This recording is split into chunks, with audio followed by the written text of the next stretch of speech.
You wake up, check your messages, answer emails before breakfast, move through the day ticking boxes, delivering results, being the reliable one. Everyone sees you as capable, put together, the one who handles it all. And yet, somewhere along the way, you stopped recognizing yourself. High functioning burnout doesn't crash loudly, it whispers.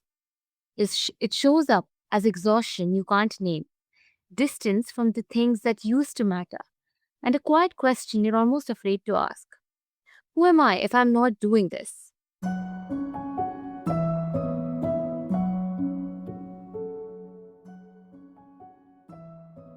Welcome to Healthy Mind, Healthy Life. I'm Ria, and this is where we talk about the real stuff, the kind of mental health conversations that feel like sitting down with someone who gets it.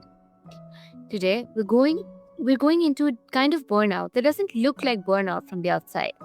The kind that affects people who are succeeding by every measure except the one that counts, how they actually feel.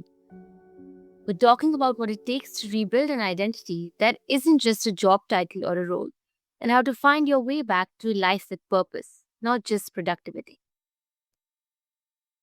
Joining me today is Lauren Fine, someone who works with people navigating this exact terrain, helping them untangle the story they've been telling themselves from the truth underneath. Hi, Lauren. Thank you so much for giving us your time today. How are you? I'm great. Thank you so much for having me today. I'm so excited to have this conversation with you, Lauren. And before we begin, why don't you tell our listeners a little bit about yourself? Well, I am a physician. I practice internal medicine, allergy, immunology, and I'm a medical educator. I teach medical students, and I'm a mother, a wife, an innovator. I'm always coming up with ideas. I love writing, cooking, exercise, you name it, travel. So I have a lot of things that I have interests in, and I think has a lot to do with the topic that we'll be discussing Absolutely. today. Absolutely. That's very inspiring. And I think you're the right person to talk about what burnout and rebuilding identity might feel like. I'm really looking forward to the conversation we'll be having. So, Lauren, I want to begin with a question about burnout itself. When people think about burnout, they often picture someone who can't get out of bed or who's completely falling apart at work. But you talk about high functioning burnout, the kind that's quiet, that's almost invisible. So, what does that actually look like, and why do so many people miss it in themselves? A high functioning burnout to me is not necessarily, like you said, not necessarily just completely disconnecting from what you do and inability to function or do what you need to do. It's losing your connection with what makes you feel like you have a purpose. And I think that a lot of people, that play multiple roles, whether it's, husband, wife, mother, father, caregiver to, kids, to their parents, and also hold a job, maybe multiple jobs, have hobbies and things that they want to make them feel, happy and fulfilled. It's very hard to juggle it all. And for those of us who are high achievers and want to do everything extremely well, and also who are maybe rewarded or feel motivated by others acknowledging us and giving us praise for what we've done, I think that we tend to try to do the best that we can do. And I think that the focus turns from a passion and what makes you happy, which was probably your initial intent in doing what you were doing, which whatever it was, being a parent, a spouse, or working a particular profession, to doing the best you can and pleasing others. Mhm. And while that's important, we don't necessarily allow ourselves to be rewarded. Absolutely. I really love the definition of burnout that you gave about how it actually means disconnecting from your sense of purpose. Because that's so true. I feel like people often look at burnout as this physical incapability to do anything or be struggling to get out of bed, and we don't acknowledge that it might be something quiet, or it might be something that makes you lose meaning and purpose in your life quietly. So I completely agree with that. So Lauren, you've also mentioned that a lot of high functioning burnout comes from tying our identity too tightly to our roles, to what we do rather than who we are. What do you think drives this in the first place? How do we end up here without even realizing it? Well, to be honest, I think it starts with our kids and our childhood when people ask us what we want to be when we grow up. People don't ask us what we want to do. And I think that that is the first place that we learn that when you get older, there is something that you are, and what you are is also what you do, and they don't necessarily have a separation. So I think that that is the first place that it happens. As we get involved in a particular career, I think we also tend to put so much investment into it. We go to school, most people, at least in the United States, go to undergrad or community college. Now, it's usually not enough if you want to be a high ranking professional to just do college. Now we have to do graduate school to be a professional and an expert in a certain area, and often some sort of fellowship or internship or something beyond that. So I think that we have, as a society, unfortunately, turned things into who we are rather than something we do. Absolutely. I think that's so important. And especially the childhood part, because we don't realize it, right? It's become such a natural kind of it's been incorporated so naturally into our lives. People often ask, what do you want to do when you grow up? What do you want to be when you grow up? Without realizing what it might kind of what it indicates and what people might take from it. So I think that's a wonderful insight. But Lauren, if we bring this into everyday life for someone who's stretched thin, juggling responsibilities and just feeling like they're going through the emotions, how does this quiet burnout actually show up? What are these small, very easy to miss steps that something's off? I think being easily distracted and not really being able to focus on what you need to do, thinking about what you'd rather be doing is a big sign. Not wanting to do it, just, waking up, like you said, it's not that I can't wake up and get out of bed. It's that I wake up and I think, I really don't want to go. I really don't want to do this. Mm. Uh, and not being able to take something positive out of what you're doing. I think that when we are, uh, for me as a physician, if I'm seeing patients, definitely there could be difficult days, difficult times, difficult interactions. But I try in every interaction to bring something positive to it, whether it's a relationship that I develop or something that I can do for my patients or some combination of those. And if I begin to lose that connection and that ability to accomplish that and feel good because I'm doing it, not just do it because it's the right thing to do, that to me would be an indication of burnout. Absolutely. I also feel like that would give you a sense of purpose, right? It makes you feel like you're kind of contributing to something and making a difference, which I feel is so important for living a more fulfilled life and for actually loving what you do, which as you mentioned, if you're burnt out, you're just not gonna feel like doing anything, or you're not gonna feel excited or curious about your work and what you do. So I completely agree with you, Laura. Uh, you also use something called the fact versus story framework to help people separate what's actually happening from the meaning that they're layering on top of it.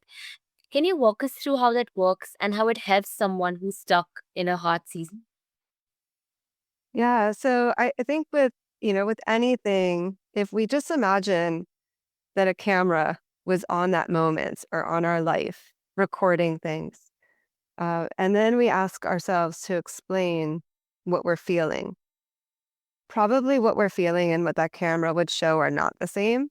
So, for example, if I am feeling burnt out and I say, "Gosh, I'm really feeling burnt out," a camera cannot accomplish capturing that the way that it said, because burnout it is a description of some constellation of actions or experiences. So, when we are, you know, feeling like we're burnt out and saying that, we have to stop and say, okay, that's a story. And the story might be true. I'm not saying that a story is fiction, they might be true. But how do we describe that? How do we share with someone else with facts? Like, I'm not feeling connected, and it's showing. That's another story, actually. And how do you describe that? I'm not responding to other people in a way that makes me feel like I'm in, uh, in real time with them. I'm thinking about other things when I'm having a conversation. I ask them to repeat themselves often because I'm not really in the conversation. Um, it could be that I don't want to get out of bed in the morning. I do, but I just don't want to go to work. And so all of those are facts. That is a struggle that you're having in the morning, or that's a struggle you're having with communication, or you're not leaving work in a good mood. That could be a fact as well, right? That you're not happy is more of a story, but how does that Mhm. not being happy show? Because you're not in a good mood, because you're cranky with your staff that you work with, or your colleagues, or your family. So if we stop and separate the facts that describe our story and go, okay, are all of these things true? Then maybe the story is true. But a lot of times we tell ourselves a story like, I'm not going to have a good day today. Today's going to be terrible. Okay, well, we can't tell the future, first of all. Maybe today started out not great, and maybe we have facts to support that. But what is going to support that today is going to be a terrible day? So, if we don't have facts to support that, we have to get rid of that story and move forward with just the facts that we have. Absolutely. I completely agree with you. I feel like there's a difference between an objective reality or these situations that keep happening to us and what we make of it. And oftentimes we mistake what we make of it as the gospel truth. Like this is what it is. Instead of being able to feel those things and also acknowledge that those are feelings and those are appraisals that you made up, not necessarily a reality. Mhm. I feel like that can offer so much insight and so much understanding about the things happening with us, to us, or around us. Um, Alon, you also talk about Ikigai, which is the idea of finding purpose beyond just getting through the day. For someone who's been in survival mode for a while, how do they even begin to reconnect with purpose when everything feels like it's about keeping up?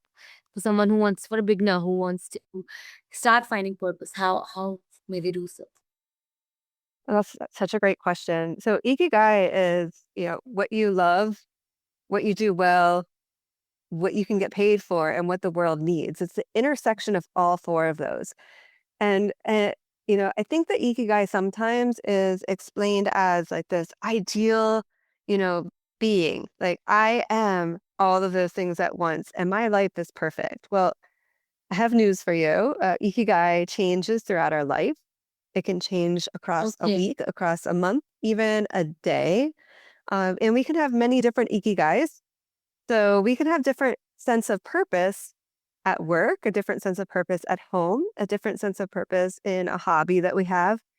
So for that person who's out there trying to figure out where do I make my first step? First of all, baby steps are huge.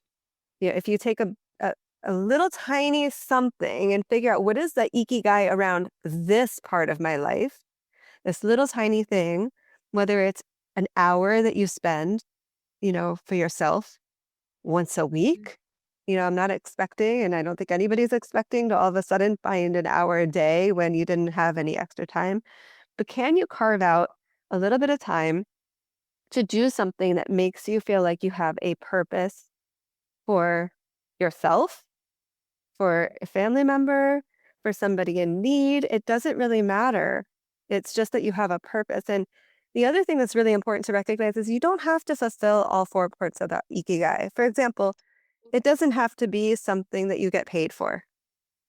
That's Mhm. the ideal ikigai, a sense of purpose in life, because we have to make an income, we have to support ourselves. But if we're talking about a little tiny ikigai that we have that just gives us that sense of being and importance for some reason, and whatever that reason is, that's up to the individual, it doesn't have to be something you get paid for. What you get paid for, it might be the appreciation that someone else gives to you and not necessarily monetary.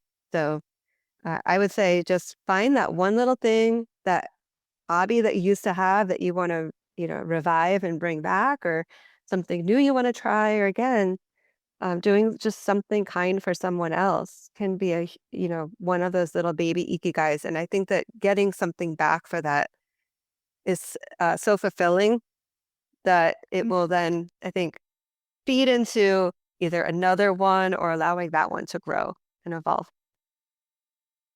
Absolutely, that's a beautiful answer, and I really do agree with you because even when people learn about the concept of ikigai, and I feel like there's this mindset of all or nothing. But even when you begin, like this must check all the four boxes, or it's not something that's going to help me. Mhm. But I think the idea of starting with these tiny ikigais, if maybe just checking two boxes or one box at a time, can also be really helpful um because at this stage, especially for someone who's been just keeping up and just surviving this entire time, just making an income, it can be so refreshing and so rewarding to kind of have a little a little activity that makes you feel like you have a purpose.